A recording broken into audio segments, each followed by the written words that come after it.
Assalomu alaykum, aka-uka katta ishqibozlar, xonadonlar, uydagilar, balla hamma yaxshi, Allohimga hamd sanolar shukr. Payg'ambarimiz sollallohu alayhi vasallamga durud salomlar bo'lsin. Toshkentlik hoji akamlarga, Qo'qonlik hoji akamlarga salom.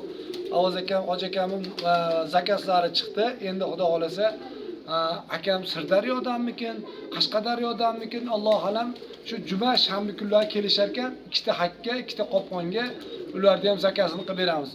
Ana bozorda juda ko'pchilik so'rovdi, akamga va'da qilib qo'y, mana va'dalarga vafo bo'ldi. Bitta tashlab beray, ko'ring. Ana aka, mana shu Pavlin deydi, mana. Mana shu Pavlin degani bizda misol turbash deymiz. Kaptanlar ko'rsatib turbachi, ko'pchilik Pavlin deydi. Mana shu Pavlin degani kallasini o'ynab turadi. Mana shunaqa o'ynab turadi kallasi. Mana unaqa turadi, mana. Qarab turinglar, ana.